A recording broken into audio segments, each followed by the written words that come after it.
What's going on? What's going on? What's going on? What's going on? Give me a second. Let me share this out. Give me just a second to go ahead and share this on out. Listen, this is not in line with what I was supposed to talk about tonight. However, a lot of people they've been saying that they've been wanting me to touch on this topic for the past couple of days. This is one of my passion projects. And the purpose for this show or this broadcast is because Deion Sanders faced a lot of criticism and backlash for making the choice to go to the University of Colorado over Jackson State.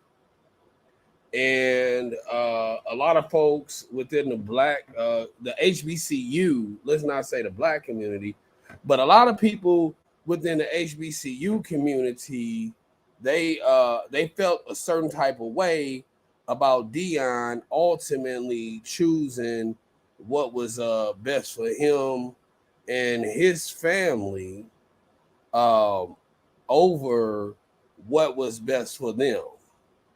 Okay, so Deion choosing what was best for his family ultimately meant that he was not in a position for them to basically play him. And you get caught up a lot of times with people, with you doing and what people want you to do instead of what you want to do. But there is a lot of backlash to be had about this choice. Now, a lot of folks, they follow me for the R. Kelly commentary or the surrounding R. Kelly commentary. This is not an R. Kelly show, okay? This is not an R. Kelly broadcast. This is talking about Coach Prime, Deion Sanders, and his decision ultimately to do what was best for him and his family and go to the University of Colorado. Okay? He chose to do what was best for him and his family. He went to the University of Colorado. Now, in the University of Colorado, these people have resources, they have tools, they have different things that will propel him forward. And they also have, we got Fayetteville State. Yep, we sure do. And look, I plan on building this all the way out into a bigger, better thing. But I wanted to go and give everybody a little taste of what it is that we're going to be talking about. So, there are some ugly truths about the historically black college and university. And this is something that when the HBCU community was basically denigrating Deion Sanders for making a choice not to stick with the HBCU Jackson State, there was some things that popped into the mind, but there's also many different things that aren't said about HBCUs. right? And so I wanted to do this. This is going to be the first installment in a mini part series that I'm going to do to uncover and talk about the HBCUs. Now, when you talk about HBCUs, let's go to the beginning. Now, the oldest HBCU is called Cheney University, right? And Cheney University started off as the African Institute. This was circa 1837. Now, this was still during slavery times. Sir Miguel says HBCUs are totally underfunded. Yes, I agree with you, Miguel. And before this is over, I'm going to address some of the key concerns and key points. But I got to go back to my passions, which, look, we do the entertainment stuff, but, I'm an educator. I'm back in the education space. And so, I came to y'all with information. I started a book club, and I'm going to win, lose, or draw with this information. So, 1837, the first historically black college and university is created. It's called Cheney University, right? And I'm gonna have to come out of this. I'm gonna have to show y'all my PowerPoint, but the first HBCU is created, and the first HBCU is Cheney, and this started off as a small school with zero resources. Now, the person who, the way that they got this university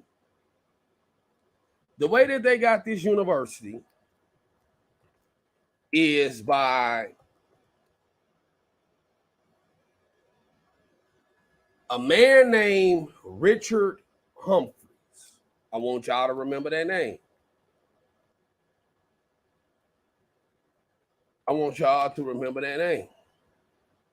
Richard Humphreys.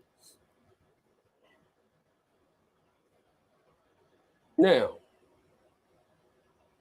Richard Humphreys was said to be a Quaker.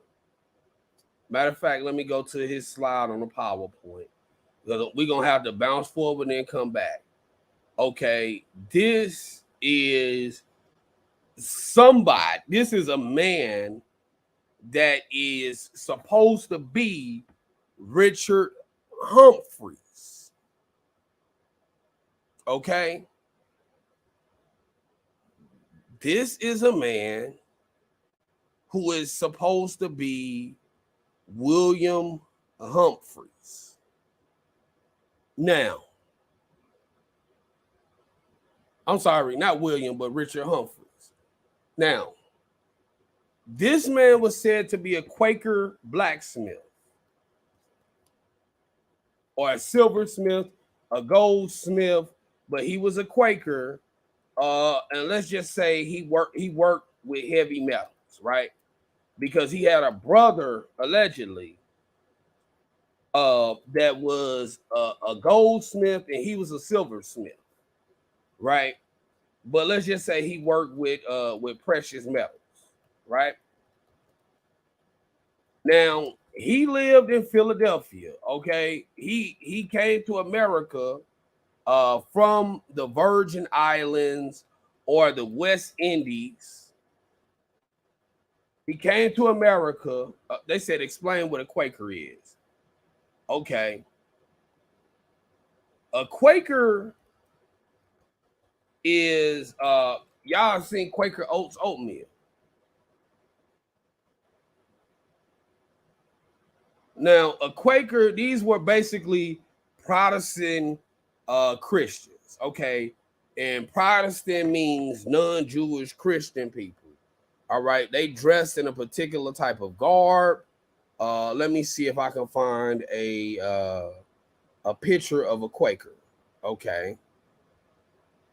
Okay. All right. So, all right, cool. So here we go. Now,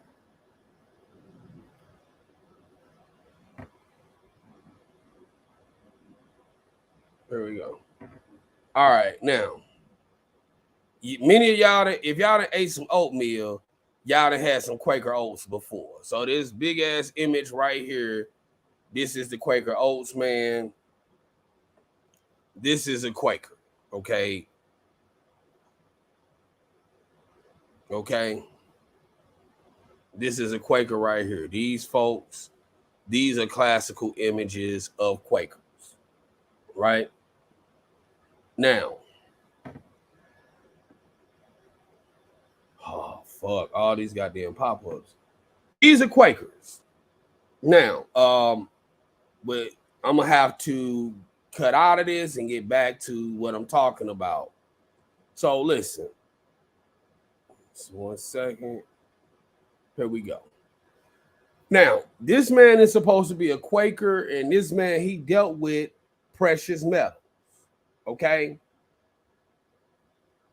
When he died, he left an inheritance of $90,000. Okay. He left I'm sorry, not an inheritance, but he left an estate of $90,000.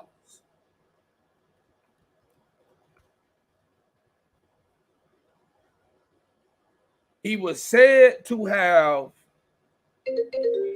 donated 10% of that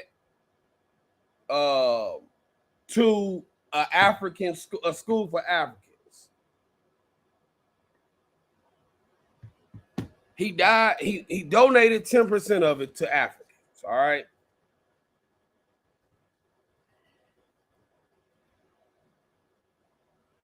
Or to slaves. He wanted a school for black people. So he left them. He left $10,000, which is equivalent to $383,000 of today's money. Okay. He left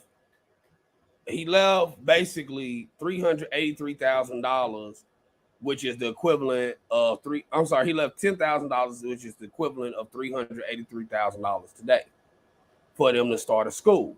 Keep in mind, slavery was still legal at this point throughout the Americas. All right. So they created this thing called the African Institute, which was a school. When he created the African Institute school, this school, it took about 20 years for it to actually come into fruition and manifest itself as Cheney College, right? And this is Cheney University. This school came about when they moved out of the little row house down the road to some land that was donated to them by the Cheney family. When they got the land that was donated to them by the Cheney family, that's when it became known. It went from being known as the African Institute to Cheney University. Now, some of y'all like, what do this got to do with Deion Sanders? And again, we get into that. Now, with Richard Humphreys, you cannot find a depiction of this man nowhere. Like, nowhere. Even this picture is somebody who they are saying is Richard Humphreys, but this ain't really him.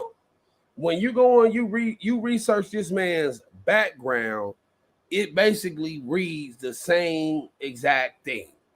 So, like, if we go and we read about Jay-Z's background, if we go to Wikipedia, it's gonna say one thing. If we go to MTV, it'll say another. We go to BET, it'll say another, so on and so forth. We can pull up an image. We're going to pull up him with Beyonce, pull up him with Aaliyah, him with Dame Dash, him with Cameron. You know, he's all over the place. Now, that being said, though, this man is said to have been from the West Indies, and he lived out in Philadelphia. He left all his money behind for black institutes, and all of that is hogwash. Okay, all of that is bullshit, because the true story behind HBCUs is that HBCUs were schools that were created by slave masters for their mulatto offspring.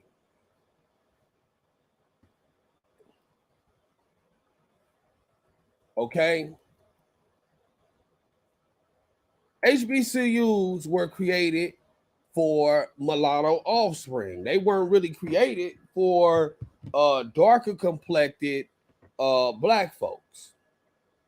That's why when you go and you look at historical pictures of these HBCUs, and when you go and look at the first pictures, you see a bunch of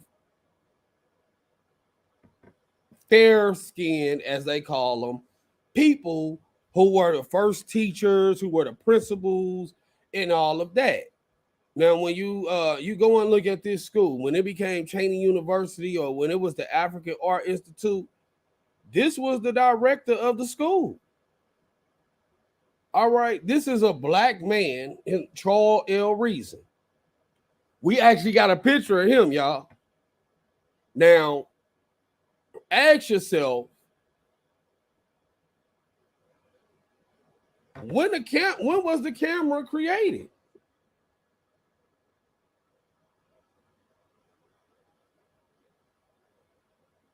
When was the camera created? The camera was created in 1816. Richard Humphreys, this guy here, died in 1832, right? He died in 1832. So why is it a picture of this fair-skinned black man, or lighter complected black man, who was the first principal of the Institute for Colored Youth, and there's no picture of Richard Humphreys? Because this is a painting. You feel me? This is a painting. Surely if you were somebody of prominence to where he left a $90,000 estate behind.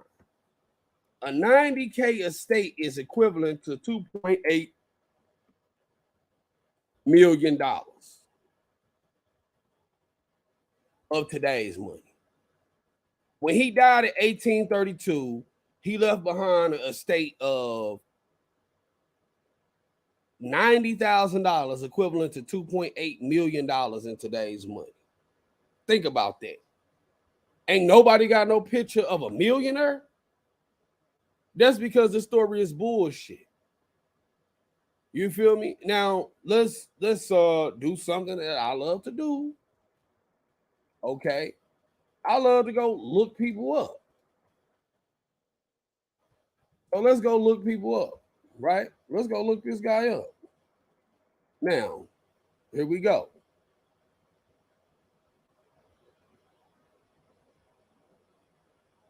This is Richard Humphreys, okay? Excuse my misspelling. Now, Richard Humphreys was a silversmith who founded the African School for African Americans in Philadelphia, originally called the African Institute. It was renamed the Institute for Colored Youth and eventually became Cheney University. It's the oldest historically black university in the United States. Humphrey was a Quaker philanthropist who bequeathed $10,000, 1/10 of his estate, to establish a school for the descendants of the African race. This Institute for Colored Youth, later renamed Cheney University, was founded in 1837 to provide educational opportunities to African Americans. Humphreys changed his will to include this bequest in 1829 after race riots occurred in Philadelphia, Pennsylvania, and the Cincinnati riots of 1829. The second bequest of $10,000 for the purpose of founding an institution for the education of the descendants of the African race. He left small legacies to a shelter for colored orphans and to 3 city dispensaries. Now, this is what it says about his birth. Humphrey was born in Tortola in the British Virgin Islands, otherwise known as the West Indies. Sarah Lake and Thomas Humphrey married in 1744 and had 5 children. Richard was the 4th born. Sarah and Thomas were wealthy members of the high society of Tortola, owning and profiting from enslaved African labor on their plantation. Richard was one of a number of highly successful individuals who came from a Quaker congregation in that territory. Others included William Thornton and John Letson. Now, have we ever found? Can anybody go and find a grave site for this dude? Can anybody find a grave site? I personally don't believe that he ever existed because we don't have a photograph of him to prove that he ever existed. And we got photographs of his staff members who would have been less prominent Negroes. Why don't we have a picture of him? Now, many of these schools were created for the mulatto offsprings of slave masters. You got to ask yourself, somebody who was born to parents owning slaves, as we just read, although Wikipedia is not the most credible source, I will be the first to say, why is it that this person who came from an upbringing of slavery, you died before the end of slavery, all of a sudden you have a soft spot in your heart for slaves? I'll tell you why. Because listen, he might have been digging off in some black coochie if he really did exist. Allegedly, right? You gotta say allegedly on the internet. Allegedly, he was probably digging off in some black coochie and had a black child. All right. During this time, black people could not go to white institutions. Okay? They could not go to white institutions. So you had all of these light-skinned Negroes who felt as though they were better than other black folk. And this feeling of them being better than other black folks, they created this thing. They created these things that were exclusively for them. Now, this isn't the only one, because if you dig deeper and you do some research, for these schools to be called historically black colleges and universities, these schools are all named after white people.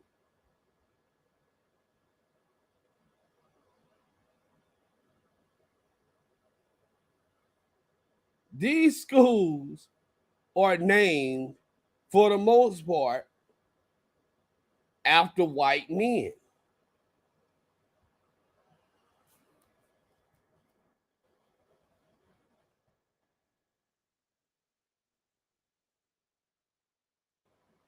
And white women as well. Okay? These schools are named after white women and white men.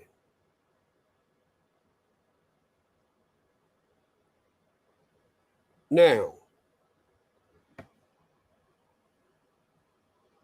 do y'all know that Morehouse was originally the Augusta Institute?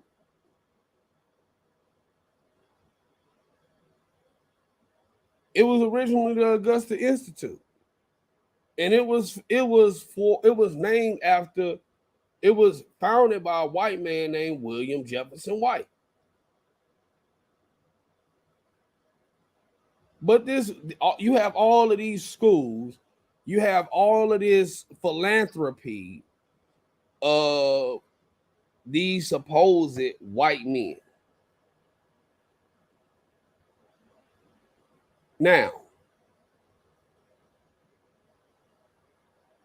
if I show y'all who Morehouse was named after, y'all will be shocked. Now, Morehouse is one of the most prestigious, is one of the most prestigious colleges and universities in terms of HBCUs that's out there in the game right now. Now, did y'all know that Morehouse was named after this dude right here?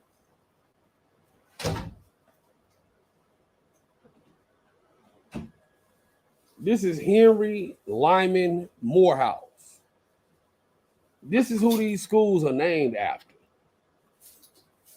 Now, more importantly, let me get back on topic.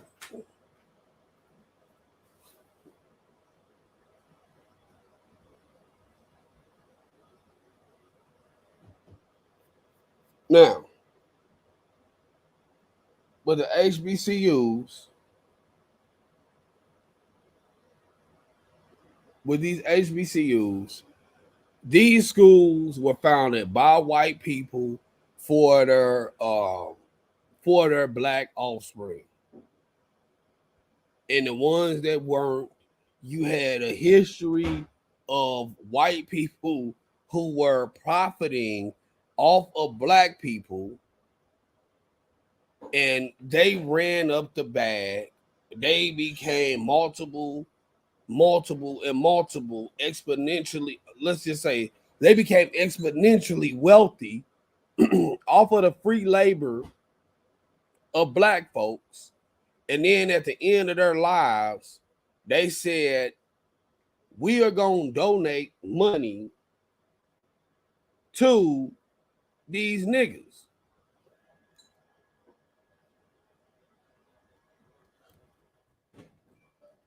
That's how they came about.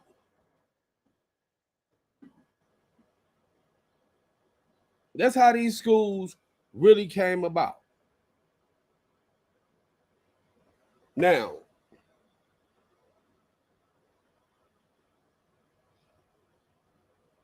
these schools were built off of white endowments, and they weren't really set up. They weren't really set up to be long-term institutions. Okay. They weren't set up to be long-term institutions. As we began getting out of slavery, then you had a precipitous changing. You had a precipitous changing in the world that was going on, where black folks were starting to trailblaze different paths and do different things, and they needed different job skills. But when has the white person in America ever done a good deed that was exclusively for the embetterment of black people? Ask yourself that. Even when Abraham Lincoln freed the slaves, it wasn't exclusively for the empowerment of black people. It was, he wanted to cripple the South from being a bastion of economic supremacy that was overshadowing and would overtake the North, who was all using mass machinery. Okay. the sharecroppers and the plantation owners in the South, they were playing monopoly with the North. Big bank take little bank. And if you go, I encourage everybody to watch that new Will Smith movie, Emancipation, where he shows how the Northmen would travel down to the South, give the black soul, they would find the slaves and tell them, well, shit, fight for us, we'll give you freedom. So when has the white man ever done something exclusively to help out a Negro ever in history? Spelman is named after Laura Spelman. Okay. Spelman is named after Laura Spelman. Laura Spelman was John D. Rockefeller's wife.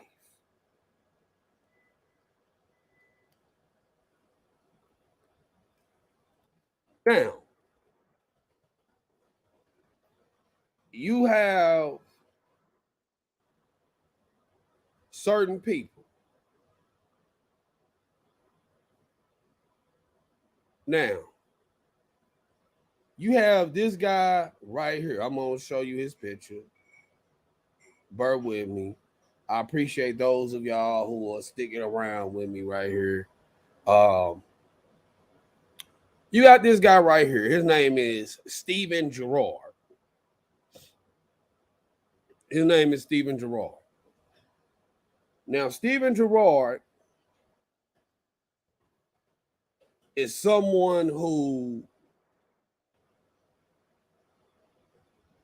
basically ganked Toussaint Louverture.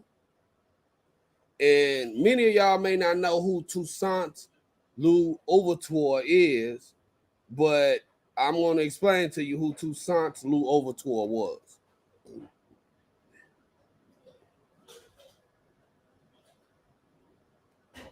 Toussaint Louverture, yeah, it's a French name. You feel me? It's a French name. Check me out, big nigga. I'm working.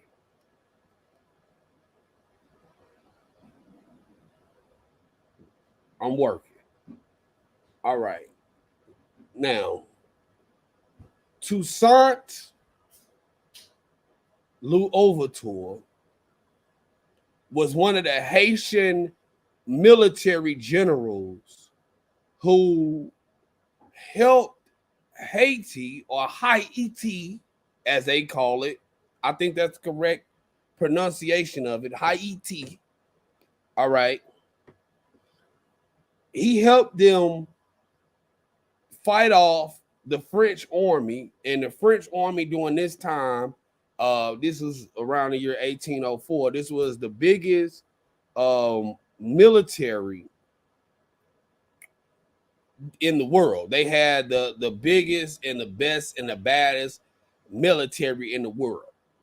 And they went over to Haiti. Them folks put that voodoo on them, beat they motherfucking ass, whooped the dog shit out of them. Beat the dog shit out of them. Now, Toussaint Louverture and a guy by the name of Dessalines, Jean-Jacques Dessalines,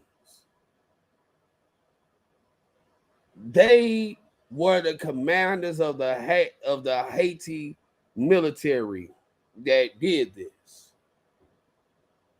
After this, they tricked Toussaint to come over to France. They exiled him from Haiti. They tricked him to come over to France. When he went over to France, they told him, hey, bring a bag with you, blah, blah, blah.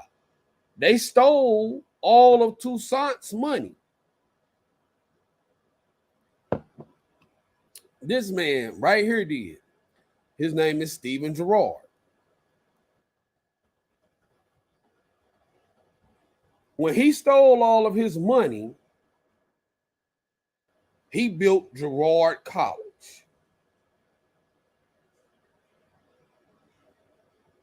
Okay? He stole his money. He stole the black man's money and went and built Girard College. Now,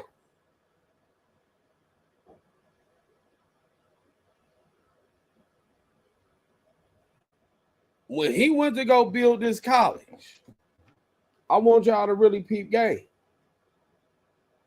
I want y'all to really sit back and peep game. Sit back and peep game. Now, he went back, he built Girard College, okay? Here's Girard College, right here.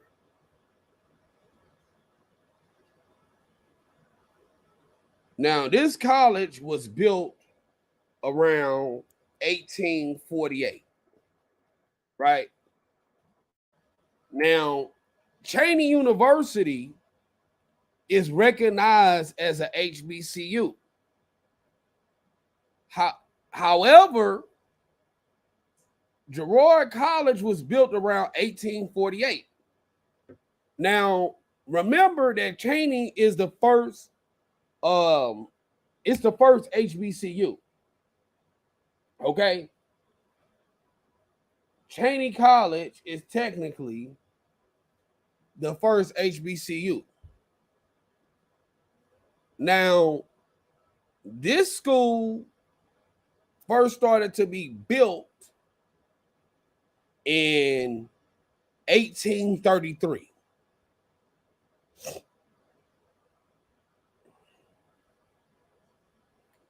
This school started to be built in 1833. Stephen Girard died in 1821. I'm sorry, 1831. Now, this school is not technically labeled as a HBCU.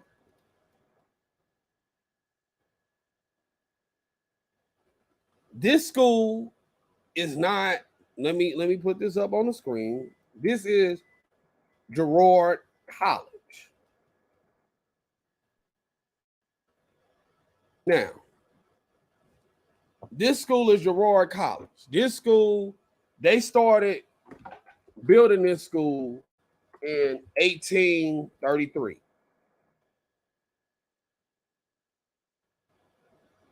This is when they started building this school, 1833. They didn't start building the African Institute until 1837. Now, what do these two schools have in common? The thing that these two schools have in common is that they both in Philadelphia.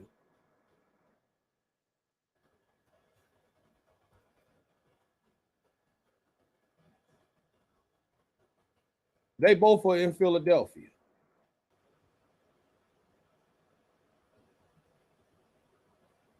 Girard College built in 1833. 4 years later, another mysterious white man who you really don't know how he got his money, because I don't understand how you make $2.8 million from being a damn silversmith. Come on, man. We smarter than that. We hipper than that. We wiser than that. Again, Girard College built in 1833. And this money, the money that Stephen Girard used to build this school, was stolen from a black man, a Haitian military chief. Robbed this man of his fortune and then went and built the school with his money and called the shit philanthropy. This is something common that's done to black people all around his world. And another white dude trying to chase his legacy goes out here and builds. He said, "Oh, I'm gonna leave some money," because The same way that we were True Religion and Rock Revival jeans, and we had FUBU, Calvin Klein, NYC, some people call it a Nietzsche. At this time, what was in style, the thing that was in style was, well, shit, man, we're gonna build a college. Like, that's how you showed you was balling and shit back then. So you have all of these folks say, oh, well, I done made so much money off of these niggas. I'm gonna leave them a little pocket change for a school. And the schools were really for their black kids, because it was still illegal for niggas to know how to read during this time. So when they create these schools for they black, they Negro children, when they created those schools for they Negro children, these schools later on grew to become HBCUs. These HBCUs are all, for the most part, named after white people. So what the only thing that's historically black about them is that they were given a little stipend. Here, nigga, don't say I ain't gave you shit. They were given a little stipend, and then they do a bunch of begging. But when you out here in the job market, this is the thing I never got about HBCUs. When you out in the job market, are you gonna hire a motherfucker who went to Stanford? Now, Stanford is a good school, but it's not an Ivy League school. It's just a good school. Fuck it. Let's not even use Stanford. Let's use a school like UCLA. Am I gonna like Howard is the most prestigious HBCU. If I got somebody who went to UCLA and somebody who went to Howard, I'm hiring a motherfucker who went to UCLA. I'm not hiring this motherfucker who went to Howard. Are you crazy? The person who went to UCLA got better connections. They got a better education. They had more resources at their disposal.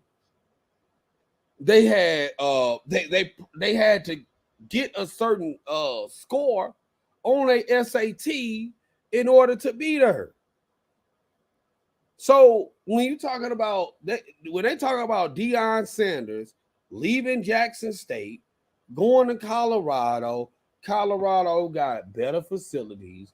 They got more money at their disposal. They have more resources. They got a private plane to fly him out. Man, with Coach Prime, we're going to really get into it talking about Coach Prime now. Let's really talk about Coach Prime. Now, when we get into talking about Coach Prime, Deion Sanders,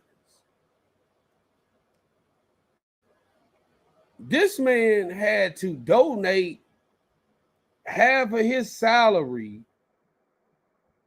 He had to donate half of his salary for the school to have a proper football field. This was year one. Had to use his connection for them to have a car to drive to the game. Chevy had to donate them Sprinter vans, man. The school ain't come up with that. Alumni from these broke-ass schools don't want to donate. Now ask yourself, why don't the alumni want to donate? Because in order for you to be a philanthropist, you have to be sitting up on a preponderance of resources. A preponderance means you got so much money, you don't know what to do with it. So you just start balling. Like, listen, you get NBA players, they think that they stacking. They go to the strip club, they making it rain. Money all up in the air. Money going everywhere. Money here, there, everywhere. This is a way to show that they balling. Now notice, you don't see no strippers really balling from stripping. Okay? You gonna be hard pressed to find a hoe who parlayed her pussy selling into a business, a sustainable Fortune 500 business. You're not gonna find a hoe who parlayed it, who parlayed the street hustle. You not really gonna find an NBA player or NFL player who parlayed the playing into philanthropy on a major level. Now, when you see people who played in the NFL, when you see guys who played in the NFL, they parlay their NFL playing into shit for the high school that they came from. Let's keep it real. They may donate $30,000 and pay for a scoreboard for the school that they went to, but they don't have. Listen, y'all go and do y'all research. See what football field at a major college is named after a nigga that went there. Like these, you had these black players that Alabama, Alabama send 20 dudes to the NFL every year. At least 20 dudes to the NFL every year. And I'm really being modest when I say 20 because it's a lot more than that. But Alabama University sends 20 guys to the NFL every year. I challenge y'all to show me where a dorm room. Show me where a dorm room. Show me where a dorm room is named after one of these black players that played for the school. Show me a dorm room at one of these major universities that's named after these black players that went to the NFL, won MVP awards, won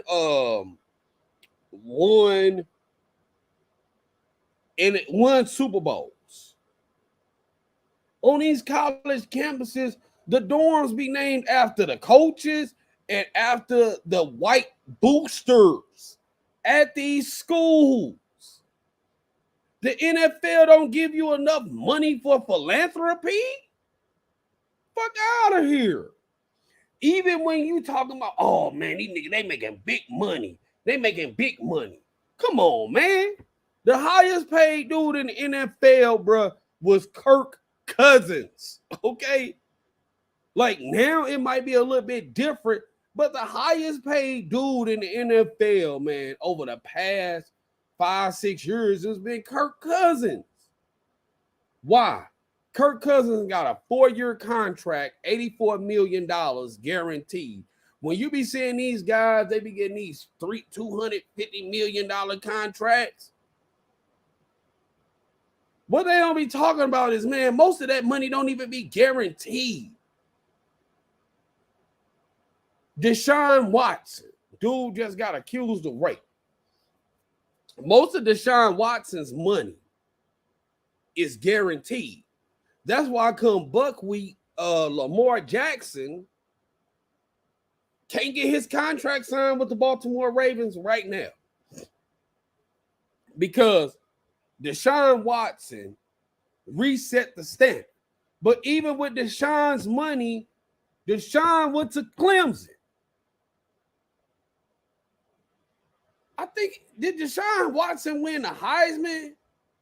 I know for sure he won a BCS national championship. This motherfucker ain't got a scoreboard. Dude, he ain't got shit over there at Clemson named after him.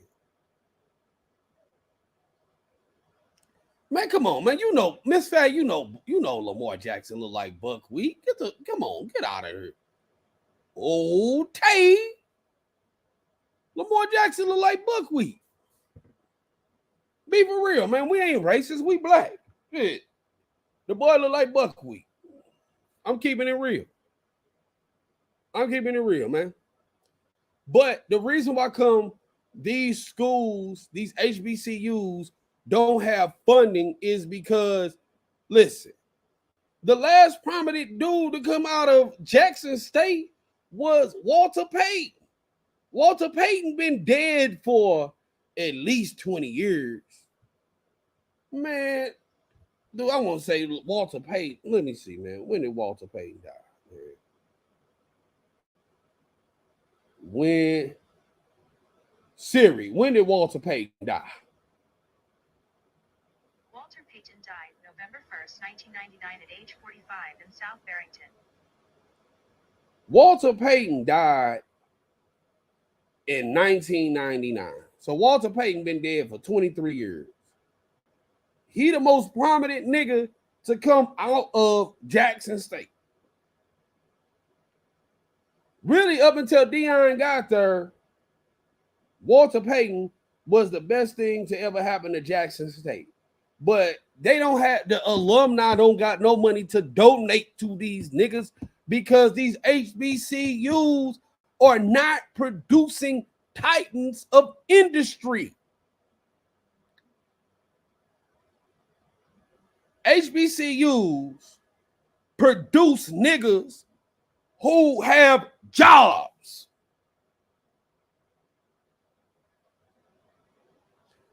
They produce niggas who have jobs. I'm sorry.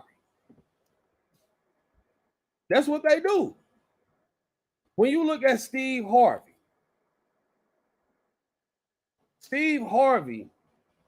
is a nigga with a job. Now, Steve Harvey did the Steve Harvey morning show for a long time. He did the Steve Harvey morning show for a very long time.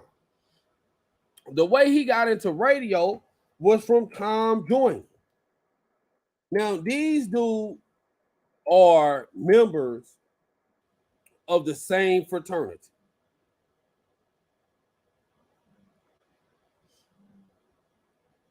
They members of the same fraternity.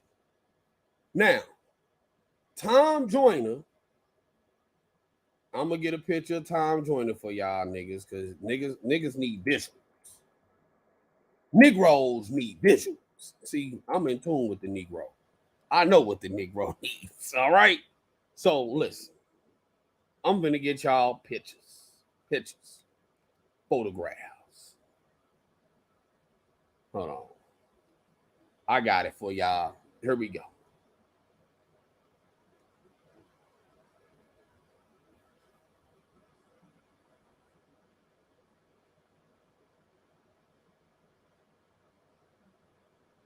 This is Tom Joyner. Tom Joyner had a nationally syndicated radio show called the Tom Joyner Morning Show. Tom Joyner went to Tuskegee University.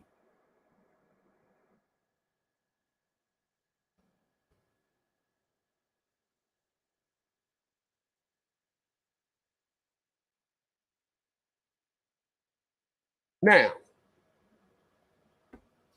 and this is parlaying me to my next point. Tom Joyner went to an HBCU called Tuskegee University. This nigga. Now, had a nationally syndicated radio show. He probably did a lot for Tuskegee University.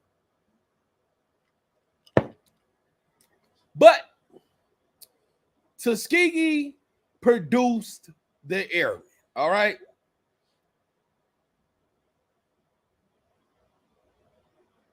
George Lucas, the white man that made Star Wars, he created the Star Wars franchise before Disney took over it and fucked it all the way up.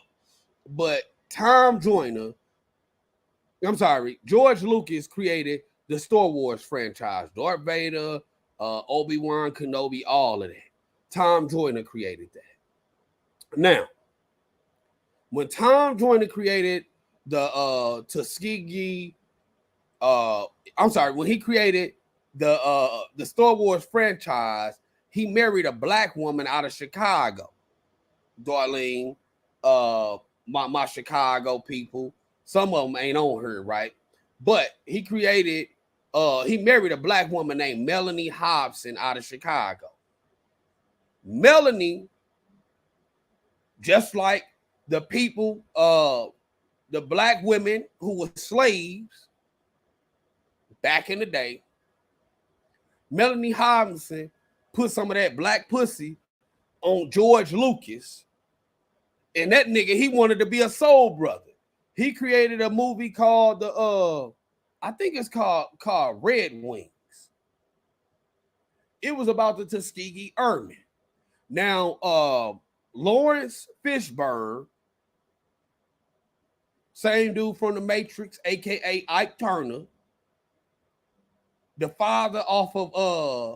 grandfather off of Blackish, Trey Daddy off of Boys in the Hood, Ferris Styles was in the original Tuskegee movie. I think it's called Tuskegee. It's about the Tuskegee Airmen out of Tuskegee, Alabama. Now, Tuskegee University ain't most famous for producing Tom Joyner, a black man with a job, not a business, a black man with a job. Tuskegee, best thing that they did, or most famous thing that they did, was not produce this nigga. The most famous thing that they did was they did eugenics on black men and black women in the early 1900s. In the 1920s, they had trials where they infected black people with syphilis. They gave black people STDs. Tuskegee University.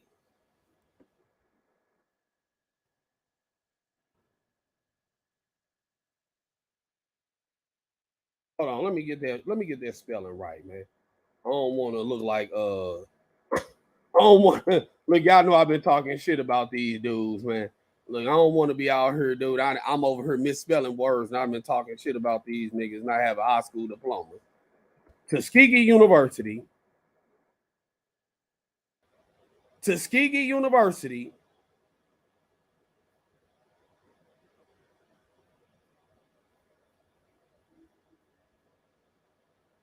Tuskegee University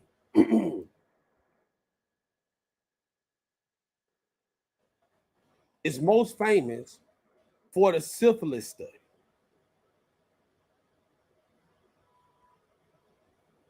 Look it up. This is not, listen, don't believe me. I'm just a nigga from St. Louis, but believe the CDC.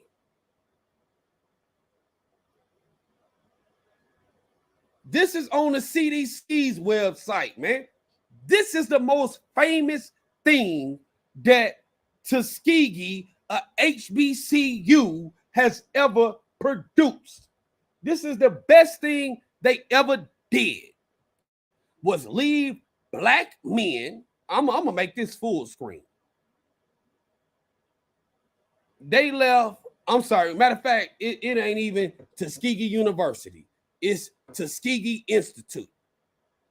Let me change it for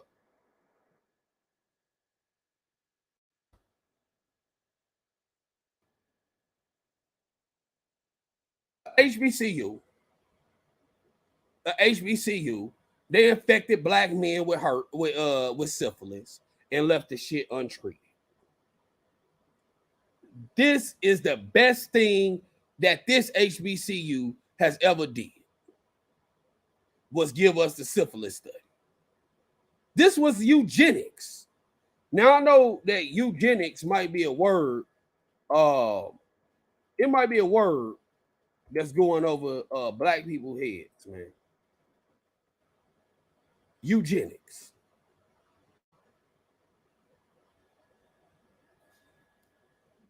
And there was a movie produced.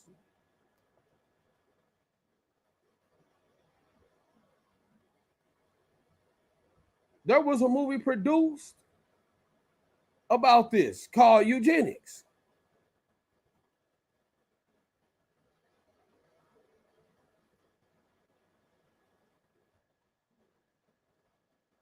There was a eugenics movie produced.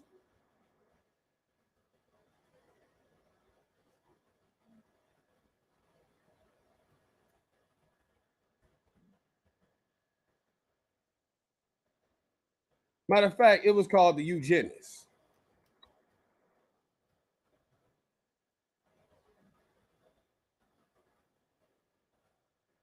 It was produced by this guy named Tariq Nasheed. You know, he gave y'all the Hidden Colors. Those of y'all who into black history, this movie was called The Eugenist. All right. And he delves into this topic. All right. So, you know, when y'all got time, go check out this movie. It's called The Eugenist. In some places, it had to be rebranded as dark medicine. The movie had to be rebranded. It had to be called Dark Medicine overseas, or it had to be rebranded as Dark Medicine overseas. Because when you really start getting into the history, and when you start really starting to uncover some of the things that America has done to black people, or white folks have done to black people historically, then you get banned. Okay, you get banned. You get shadow banned, right? When you really are, like, prime example, most of my subscriber base come from when I covered the R. Kelly topic. Now, when you start to uncover some of the government corruption behind the takedown of Robert Sylvester Kelly, then YouTube starts to shadow ban you. They start to ban you. They don't want to monetize you. Okay, you can't get no monetization behind uncovering government corruption, eugenics, these things. Like, come on, bro. The eugenics movement. What happened to black folks at the Tuskegee? What happened to those black men at the Tuskegee Institute was the equivalent of the Jews going to concentration camps. I said it. Go ahead. Y'all can treat me like Kanye. Y'all can treat me like Kanye. But what happened to the black men at the Tuskegee Institute was this equivalent of them funneling Jews into concentration camps. We have to remember, eugenics was experimented on at an HBCU. They don't want to talk about that. When the black folks talk bad about Deion Sanders leaving the HBCU, and the HBCU community wanted to protest against this man who donated money out of his salary to go back and fund this school that he only gave stuff to. They could not fairly compensate a Deion Sanders. Deion Sanders could not be fairly compensated. Let's keep it real. I'm looking into the camera when I'm saying this. They could not fairly compensate a primetime Deion Sanders.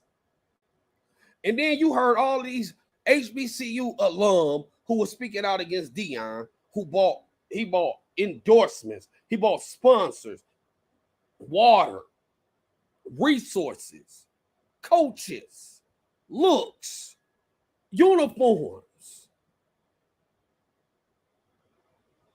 Not only to the HBCU, but to the city of Jackson. And they could not do anything for him. These folks stole this man's money. Let's talk about it for real. I'm going to keep it real. I don't care. I don't care that, you feel me, I ain't got the 120, 150 people in the room. Fuck that. I really don't even care about that R. Kelly shit, for real. We talking about real shit. We talking about real shit. R. Kelly, a foregone conclusion. Let's talk about this real shit.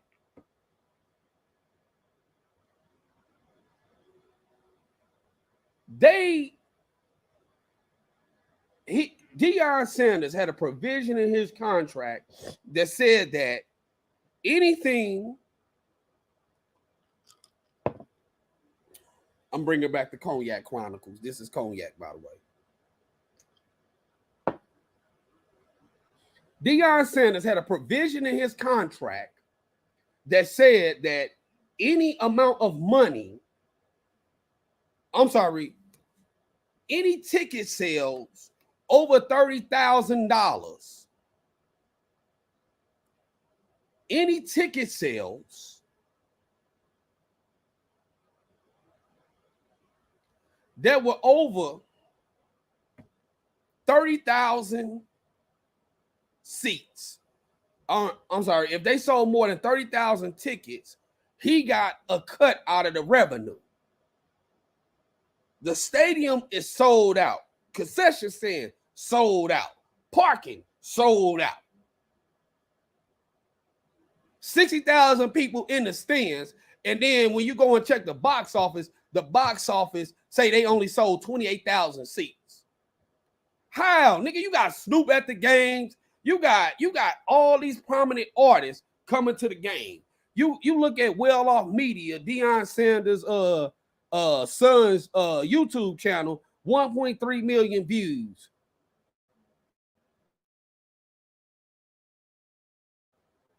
Jackson State is the hottest ticket in college football. Nigga, I would rather go to Jackson State game than an Alabama game. I'm tired of these white schools, man. The drum lines be dry. You feel me? The cheerleaders be an anorexic white bitch. I need to see a sister with some ass, man. I said. Am I wrong for that? Maybe. I don't care. We don't want to see these white girls, man, who ain't ate in 3 days, man. Can y'all bring out the black girls with the ghetto ass, man? That's what niggas want to see. I'm keeping it real. But in terms of HBCUs, the HBCU is a party. When you go there, they try to tell you pledge the Divine Nine, right? Because I was really supposed to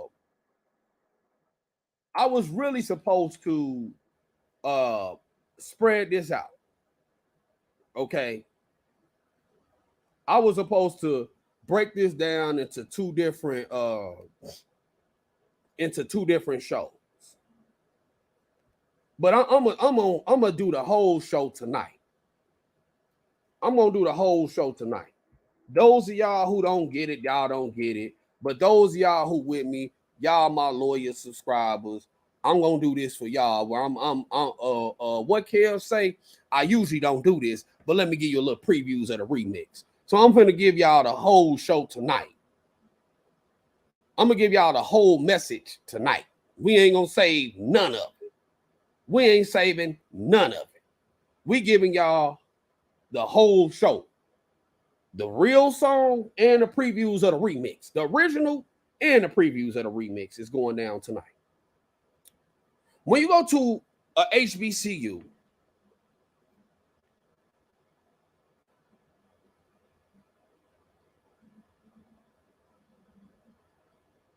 when you go to a HBCU is about the halftime show. It's about the step in, the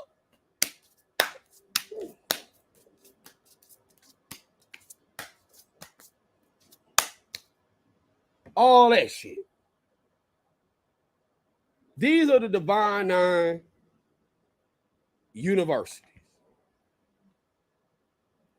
This is the full ugly truth about the HBCUs. When I created this show topic, I was like, God damn, this is the reason why come I did not drop it the day that I posted this live stream up, because I started taking my time to try to come with the B-roll footage and all of that. And here, this is it. These are the Divine Nine fraternities and sororities.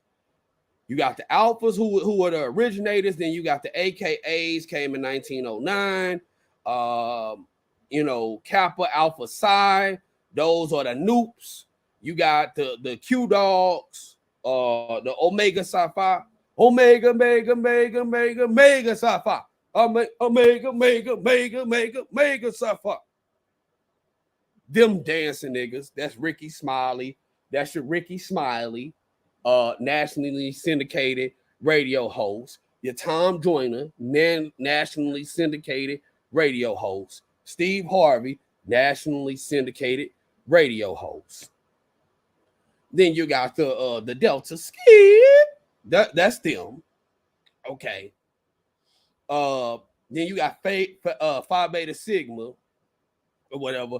Go Map. And just for the record, my uncle Anthony Wilkins is a Sigma. My brother, the one who ran down on Dana J, he's a Sigma. My father, Ray Wilkins Sr., is a Sigma. Okay, if I wanted to go play a Sigma right now, I could. Then you got the Zetas, who are the sister to the Phi Beta Sigmas. You got the SG Rolls, and then you got Iotas. These are the Divine Nine, as they call it. Now, these fraternities were the elitists, okay? These were the elite class of dark-skinned black folks. These were they originally started as secret societies of black folks. They were trying to mimic the white folks. The white folks over at Harvard, they got a fraternity called the Skull and Bones. It's a secret society. Okay.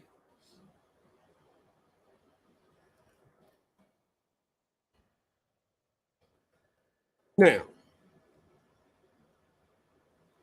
what they were trying to emulate was this fraternity from Yale. Okay. Yale had a fraternity called the Order of the Skull and Bones.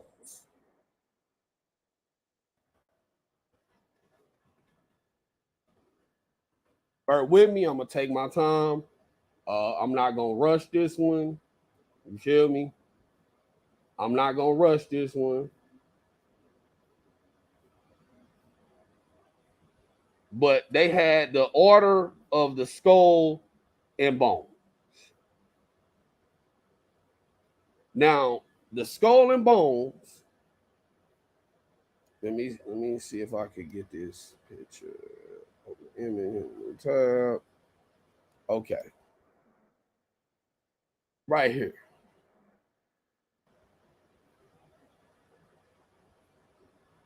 Now, this is the order of the skull and bones. I'm sorry, my fault, y'all. I'm paying off of it. This is the order of the skull and bones.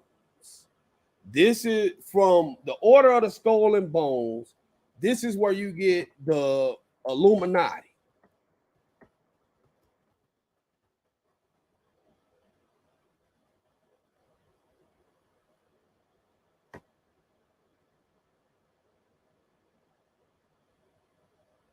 You get the Illuminati from the order of the skull and bones. Now, these were bankers, right? The Illuminati controls the central banking system of the United States, but that's deeper than this. That's deeper than where we're trying to go. That's deeper than where we're trying to go. We'll come back to that. We'll come back to that. The Order of the Skull and Bones was a secret society or fraternity out of Yale. These folks, they started doing blood sacrifice. They would sit in coffins and jack off, all types of weird shit. Weird shit.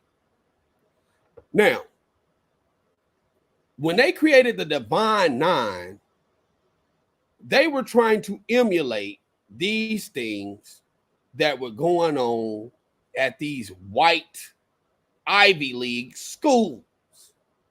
Now,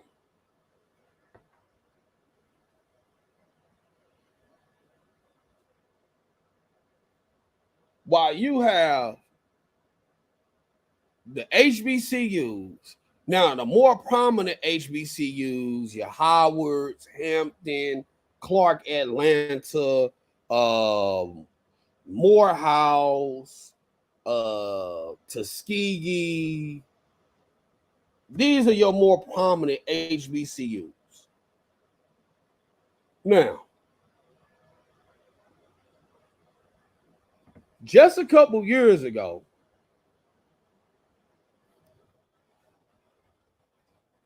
we had let me pull it up.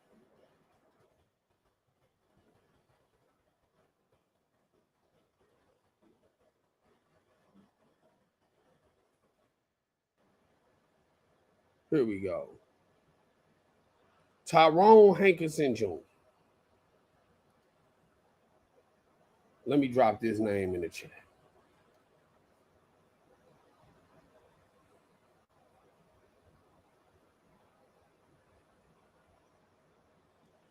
Now,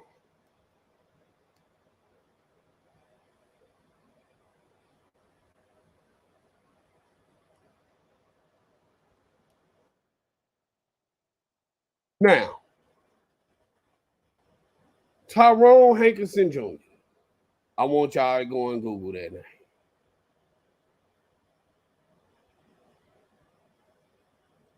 This is Tyrone Hankerson Jr. Can you guess what school he went to? Howard, which is supposed to be the Black Ivy League HBCU, the most prominent HBCU in these United States. Okay? It's supposed to be the Black Harvard.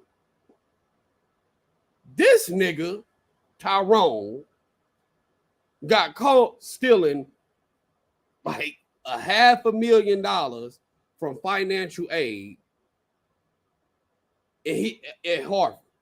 Now, he finessed his way out of the situation because he was a law student there. But nonetheless, this dude went to Harvard and got caught finessing about $425,000 out of the Harvard financial aid. And when you look at this dude, you look at him, right? This dude, he out here, he got on furs and shit. You feel me? He was out here wearing furs. He out here, you know what I'm saying? He out here styling and profiling. This nigga got on shorts showing his Achilles off, nigga. Come on, dog. He got on the granddaddy sandals and shit. Dirty feeling himself. Let me blow this up for y'all. Let me blow this up for y'all. Tyrone Hankerson Jr. Jr. This dude out here showing off his Achilles, man. This is, you feel me? This is what the HBCUs. This is where now the HBCUs, they don't want to talk about this nigga. Okay. This dude was a lawyer, went to an HBCU, stole their money, stole all their shit. Nigga pulled the gank move of the century, man. But listen, he was just the fall guy. He stole money, but everybody in Howard's financial aid office was stealing their fucking money. Everybody in the financial aid office was getting ripped, bruh. They was stealing money, nigga. They was stealing, bruh. They was stealing these kids' money and sending y'all kids. They were sending these black kids home. No, a HBCU education is an inferior education compared to a white institution. But they wasn't even giving y'all kids the inferior education. They was taking the money. They was going on trips, buying too short shorts, granddaddy sandals, taking trips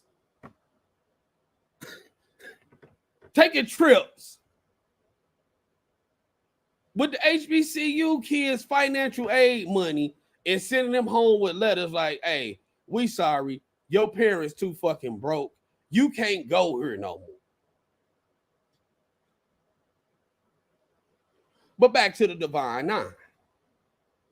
All of this is facts. Anything that I'm telling you, go and look this shit up. Go and look this shit up. Go and look it up. We dropping science tonight. But back to the Divine Nine.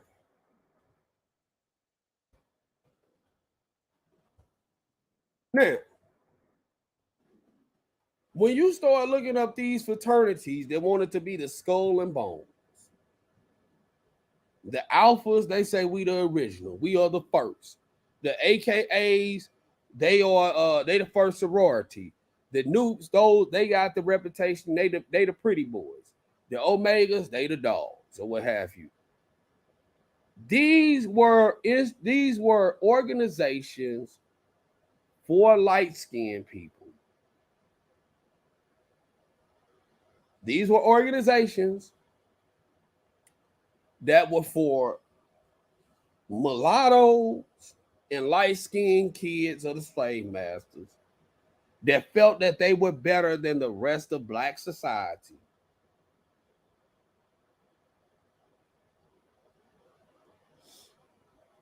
They felt that they were better than black society.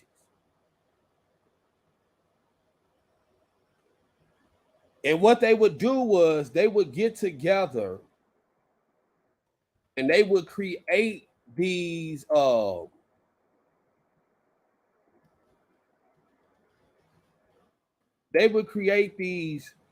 organizations, right?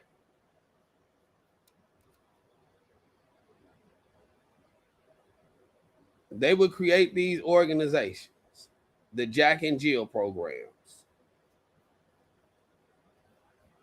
Give me 1 second, y'all.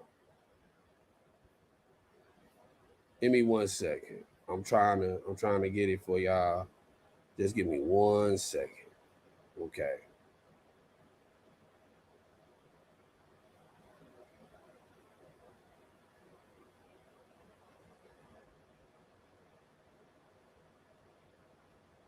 Hold on 1 second.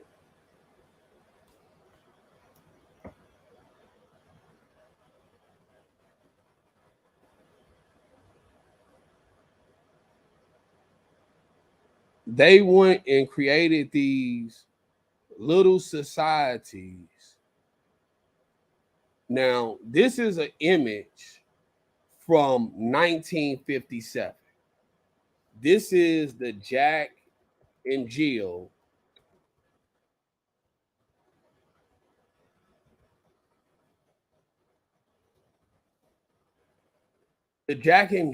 organization, or Jack and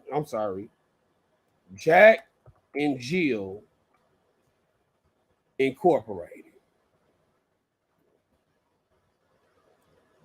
Now, these are children. These are the children of the members of the fraternity, the black fraternities and sororities for the black fraternities and sororities. And they would have light-skinned people. You have two light-skinned people get together, produce other light-skinned kids. Now, mind you, you see a couple you see a couple of dark-skinned folks here and there in this picture, but the vast majority of folks, and this is on the jackandjill.org website. So I'm gonna drop this link in the chat. If you go on jackandjill.org, the website, jackandjill.org. If you go on jackandjill.org, you pull this up, you will see this is mainly light-skinned or fair-skinned children. These are the children of the AKAs and the alphas and all of these other black secret societies of black fraternities and sororities that felt that they were better than the rest of dark-skinned black society.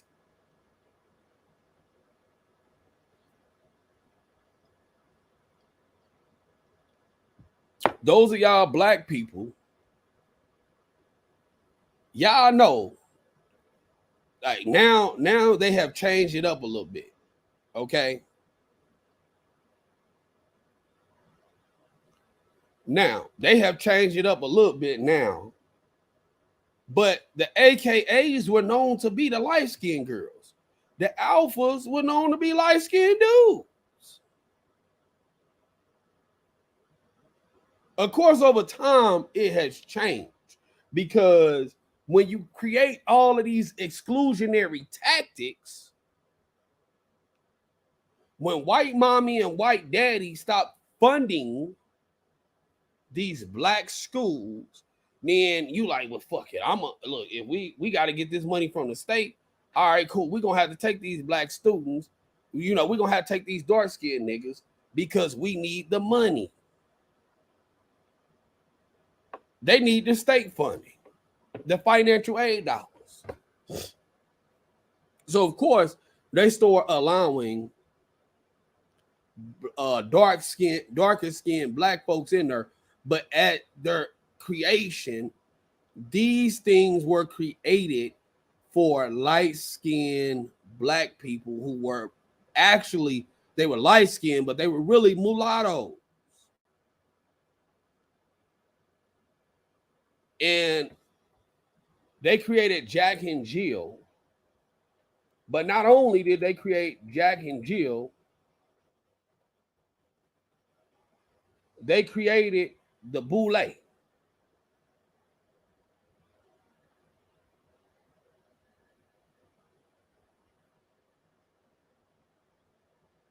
They created the Boule. Have y'all ever heard of the Boule? The Boule is like a black secret society. Now, those of y'all who are my loyal and devout listeners, y'all have heard me talk about a guy, and I like it. I like this guy. His name was Brother Steve Coakley. He's a black guy from Chicago, and he did a lot of work on the Boule. I want y'all to look up Brother Steve Coakley. he's since passed away.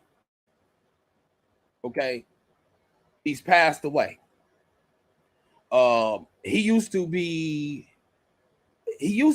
on staff for one of those mayors out there in the 70s or 80s. Here, this is a photograph of brother Steve Coakley right here. Want y'all to go out and research brother Steve Coakley. He did a lot of work in uncovering the Boule. But back to our topic.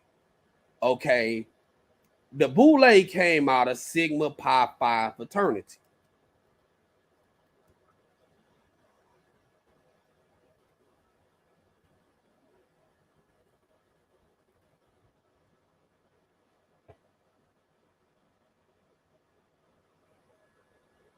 Now, if you notice something about these guys, these are all very light complected black folks here. These are light complected blacks.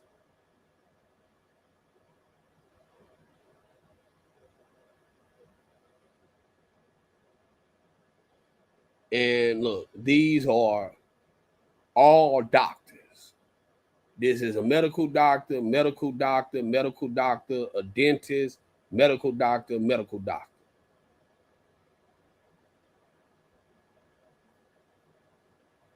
They founded the Boule. And again, these are black folks. Now, today we'll call them uppity Negroes, or we'll call them funny acting. You know, in black community, we say funny acting. They uppity. But this is the Boule. Now, this is when you look at most of your Democrats, most of your black Democrats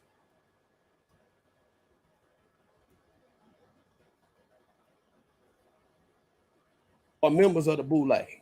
Your Tom Joyners, your Roland Martins, these are Boule members. And they feel themselves to be better than the rest of black society. This is why they tell you, they try to tell you to blindly vote for Democrats. Because these are the people who work out deals with white society to take and pocket things for themselves and exclude other black people out of the process. Okay? And I mean, it's other stuff here, but again, look, what do we have here? Henry McKee Minton, a registered pharmacist and second-year student at Philadelphia, Pennsylvania's Jefferson Medical School. Why do all of this shit happen in Philly?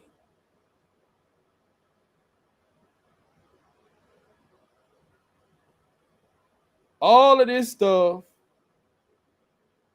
happens in Philadelphia.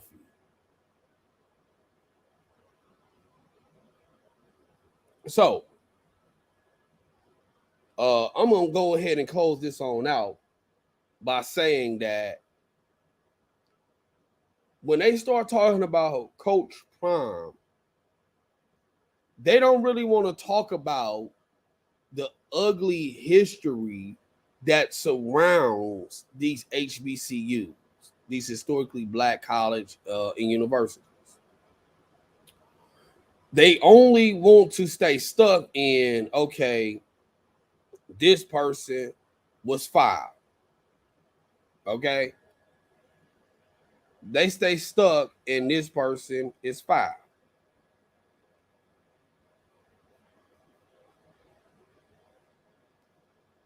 I mean, resize this. Now,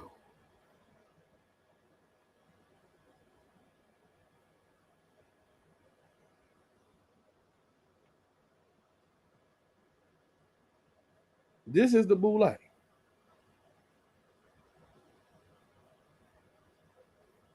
You see this guy, he's dark. You got this one, and this one. And even him, he's lighter, but you got this guy that's dark and this guy that's dark. And the rest of these are basically light-skinned folks. You know, he's dark and she black as hell back here. He's dark as well. But the overwhelming majority of these folks are light-skinned black people. This is what your HBCUs were rooted in. Okay? This is what your HBCUs are rooted in. If you are rooted in this exclusionary practices, then what made you so different now? What has made you so different now? Again, this is what you are rooted in.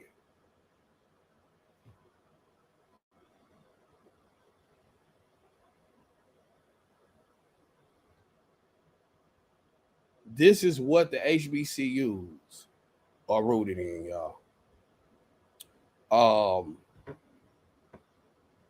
So in terms of Coach Prime, Deion Sanders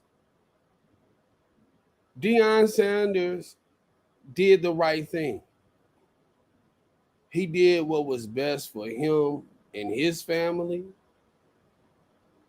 And he has nothing to be ashamed of, in my opinion. You know, folks might want him to be ashamed. They might want him to do what's best for them.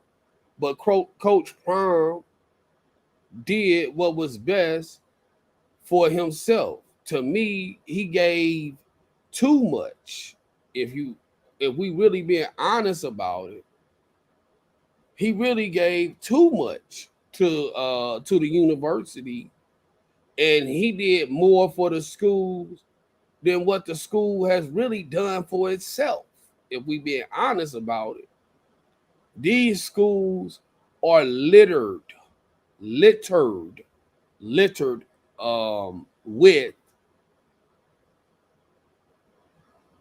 exclusionary practices.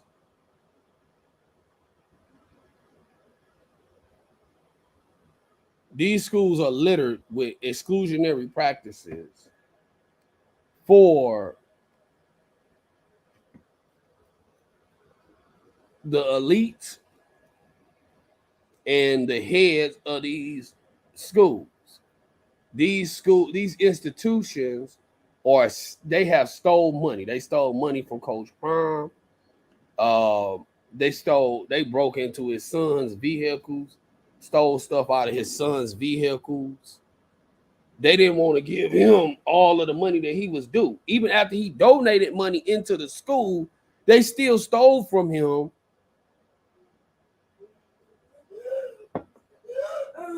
Girl, what the fuck is wrong with you? You good? What? So, long story short, they litter with these exclusionary practices, exclusionary practices for the elite, the staff members.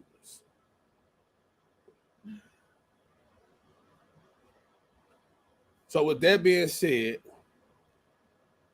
is she okay? She look cool. She all right. She look cool. We finna take it to the bridge, y'all. We gonna take it to the bridge. All right, we're gonna have to play my favorite song, man. Y'all already know my favorite gospel song, man. So with no further ado, thanks for tuning in today. And again, man, we're gonna take it to the bridge.